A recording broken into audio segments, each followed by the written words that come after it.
Hello and welcome to the first instalment of Man Cave Model Railway Room. I think that's what I'm going to call it to start with until I come up with the right name for the stations in the building. So if anyone's got any ideas, please let me know. But for the meantime, I'm going to call it Man Cave Model Railway Room. So the boss allowed me to have a bit of a man cave in the back garden. And here it is. But unfortunately I had to have that bit made as well, which is the storage room for all the tool freezer, tumble dryer and all the other bits pieces that we need to keep the house neat and tidy and clean. So here it is, as you can see it all in its glory. I think it measures about 20 foot by about 8 foot in total. So this is it. I'll open the door and then you can see exactly what delights I have inside. It's all been wired up properly and professionally. So it's got its own electric circuit coming from the main fuse box in the house, and it's all isolated as well. So there's the lights. The lights are all dimmable for use when I have night time running with the trains. As you can see, at the moment it is what's known as a storage facility. But what we have had done is we painted all the ceiling, and that paint is called cloud white, and all the walls are called cloud. Was it sky? No, it's called sky. So when I have the trains running, the track running, and the backgrounds all on there, you'll see behind it this lovely blue colour. So at the meantime, as you can see, nothing but a storage facility. The floor has all been painted and treated with anti-damp, anti-wood, anti everything possible to stop any rot or dampness coming through.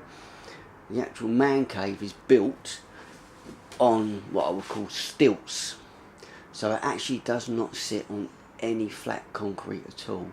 So there is a breathable airspace between the bottom of the man cave and the ground, which will allow air to flow through and hopefully keep it all nice and dry in here as well, so no dampness.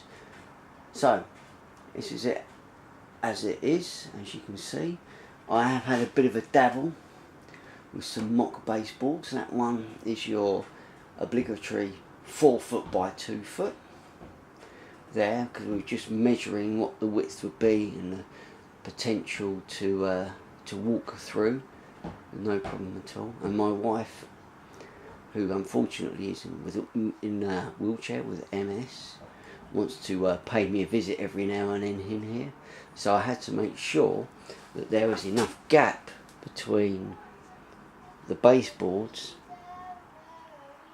to enable a wheelchair to come in and come out with no problem at all. So this side will be 4 foot by 2, and this side I think is, let's have a look, I think it's 2.5 foot the width. And obviously I'm thinking about this side all along here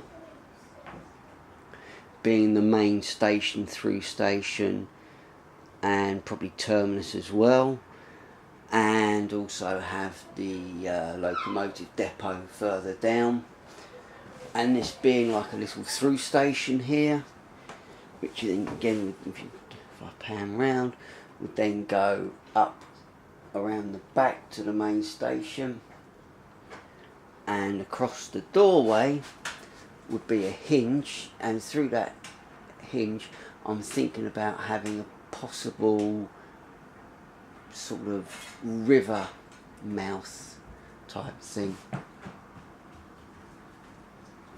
and and along there a small station as well. So that'd be 3 stations in total, and I'm thinking about doing like an army depot as well. So that's where we are with the first instalment of Man Cave Model Railway. My next step will be to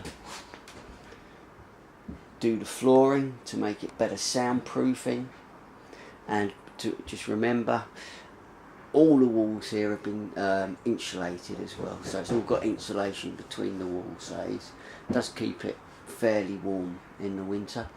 The flooring I'm going to insulate as well, and then put carpet tiles down, and as you can see it's all been plumbed in properly electrically.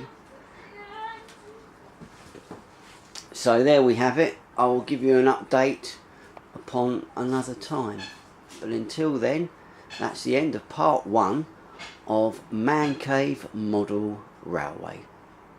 Thank you very much.